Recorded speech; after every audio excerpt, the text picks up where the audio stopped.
बाळासाहेबांच्या तमाम शिवसैनिकांना तुमच्या ह्या अनिश गाढवेचा, बाळासाहेबांच्या या कडवट शिवसैनिकाचा आणि शिवसेनेच्या प्रवक्त्याचा मानाचा जय महाराष्ट्र। जर अजूनही शिवसेना एक वादळ आपल्या हक्काच्या माध्यमाला शिवसैनिकांना सबस्क्राइब करायचं राहून गेलं असेल तर तुम्हा सर्व शिवसैनिकांना कळकळीची विनंती करतो, आत्ता ताबडतोब शिवसेना एक वादळ आपण सर्वांनी लाखोंच्या संख्येने सबस्क्राइब जरूर करावं।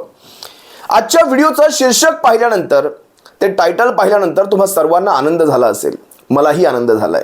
शिवसैनिकांनो, महाराष्ट्रातनं शिवसेनेचा 10वा खासदार देशाच्या सर्वोच्च सभागृहात जाणार आहे, लोकसभेत जाणार आहे। मुंबई उत्तर पश्चिम आपले अमोल भैया कीर्तीकर पुन्हा एकदा खासदार होणार हे मात्र नक्की।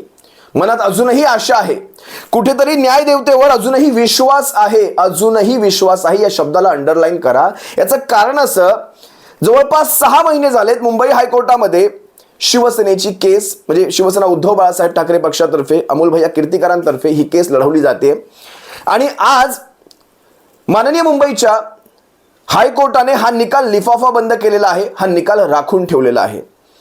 खरं तर तुम्हा सर्वांना ती क्रोनॉलॉजी, सगळा तो घटनाक्रम चांगला लक्षात असेल, त्यावेळेस काय काय घडत होतं। मुंबईमधनं शिवसेनेने 4 जागा लढल्या आहे, तुम्हाला सर्वांना चांगलंच माहिती आहे।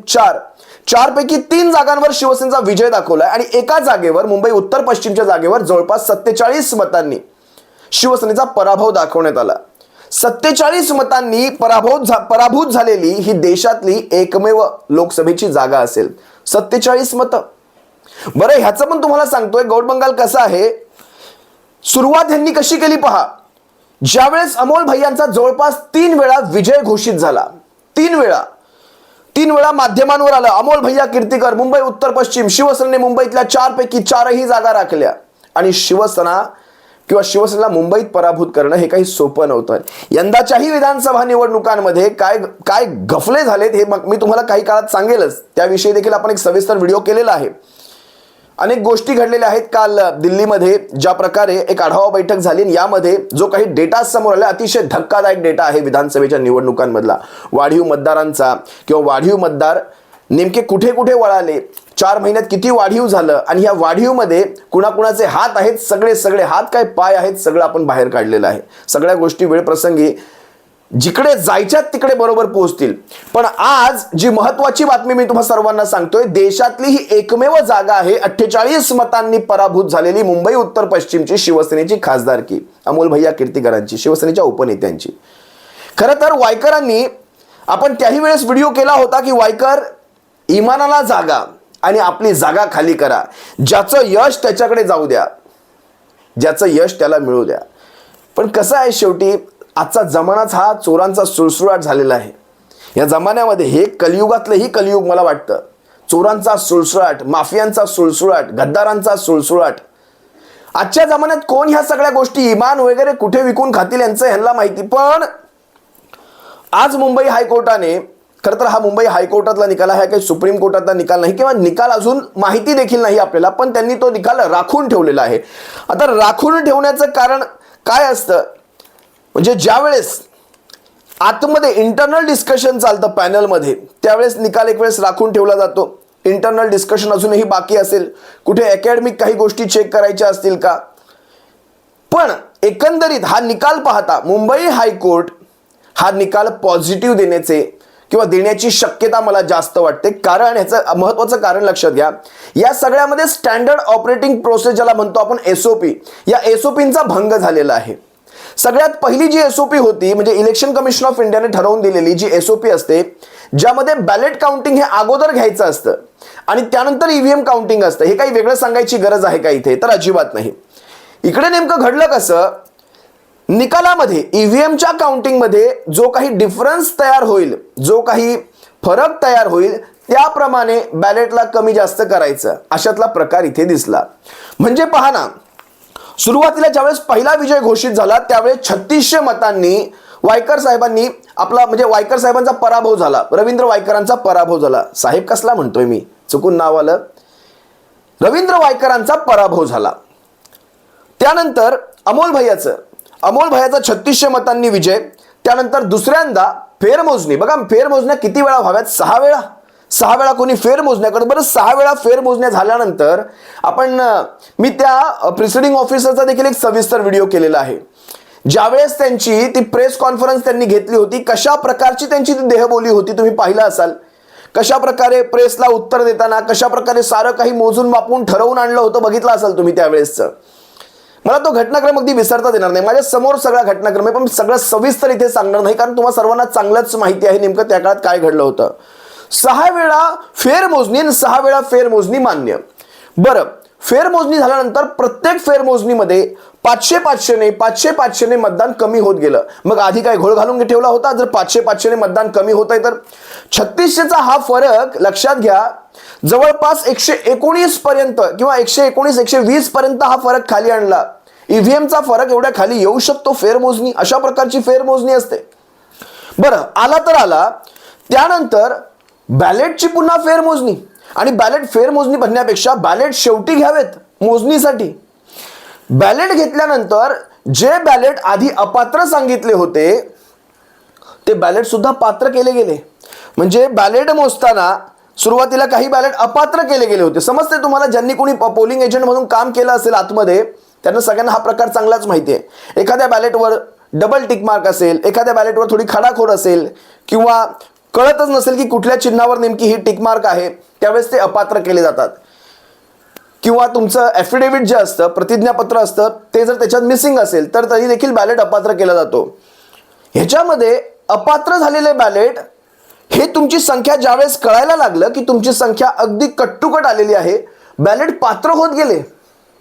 अशा प्रकारे 3600चा फरक हा जवळपास मला वाटतं 48 मतांवर आला, आणि त्यामध्ये 47 बॅलेट पात्र झाल्यानंतर एका मताचा तिथे डिफरन्स राहिला. आणि अशा प्रकारे जवळपास 47-48 मतांनी वायकरांचा विजय घोषित केला. मला खरं तर नवल वाटतं. म्हणजे एखाद्याला जिंकून देण्यासाठी तुम्ही कितीही धडपड कराल. हा काही एथिकल विजय आहे? तत्वांनी मिळवलेला विजय आहे? हा खरंच विजय आहे का? पहिली गोष्ट. आणि हाच प्रकार मी आता सुद्धा वायकरांच्या पत्नी ज्यावेळेस तिथे जोगेश्वरी पूर्वेतनं मला वाटतं उभ्या होत्या, त्याही वेळेस बाळानर जे शिवसेनेचे विधानसभेचे उमेदवार निवडून आले, तिथेही यांनी अशाच प्रकारचा प्रयत्न केला की, आणि ते देखील ही फेरमोजणीची मागणी 3 दिवसांनंतर केली.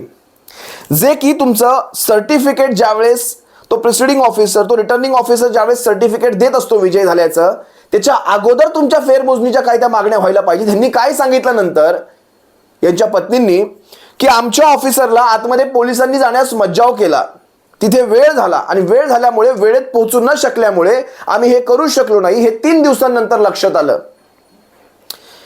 किती करावं? मला खरं तर ही व्यक्ती अशी चेहऱ्याने इतकी सोज्वळ वाटायची.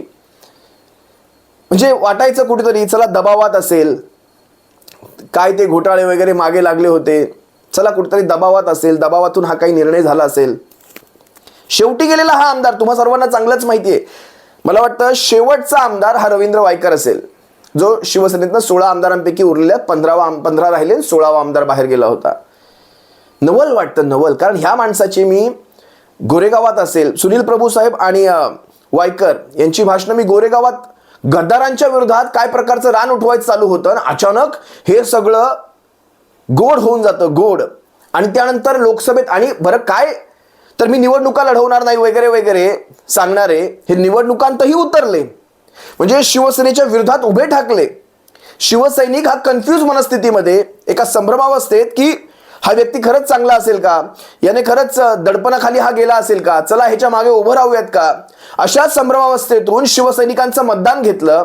बरं, लोकसभेला घेतलं, विधानसभेला देखील घ्यावं, विधानसभेला देखील पत्नीला उभं करावं. आज हे 48चं जे मतदान आहे, या 48च्या मतदानावर जर न्यायाप्रमाणे वागला खरं तर हे 48चं मतदान हे तिथे बाद ठरू शकतं.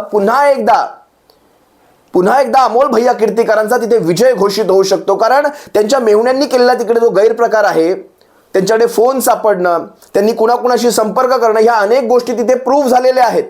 बघूयात ना आता नेमकं काय घडतंय, की ह्यांच्याकडे तो फोन येतोच कुठून, ज्याच्यावरून म्हणजे मशीन्स ऑपरेट केल्या जातात, किंवा तिथल्या वेबसाईटचा डेटा जिथे ऑपरेट केला जातो किंवा डेटा अपलोड केला जातो, त्या मशीन्स ऑपरेट केल्या जातात, तो मोबाईल ह्यांच्या मेहुण्यांकडे येतो कुठून, या सगळ्या गोष्टींची ज्यावेळेस तिकडे तिकडे मुंबई उच्च न्यायालयामध्ये ज्यावेळेस तो केस पडला असेल सगळ्याचा ह्या पुराव्यांचा, त्यावेळेस मात्र नेमका काय निर्णय झाला आता तो कळलेच आपल्याला. पण न्यायाप्रमाणे वागला तर मात्र अमोल भैया कीर्तीकर हे शिवसेनेचे 10वे खासदार म्हणून देशाच्या सर्वोच्च सभागृहात जातील आणि शिवसेनेचं संख्याबळ हे 10 वर जाईल.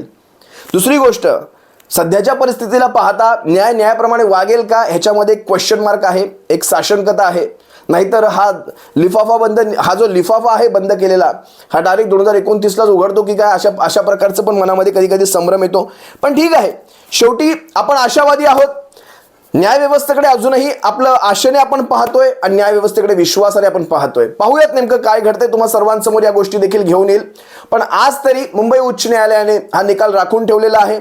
आता हा कधीपर्यंत राखून ठेवतायत हे अजून आपल्या सर्वांसमोर आलेलं नाही, ते पाहूयात. तुर्तास तुम्हा सर्वांची रजा घेतो आणि तुम्हाला अभिनंदन करतो. सप्रेम जय महाराष्ट्र.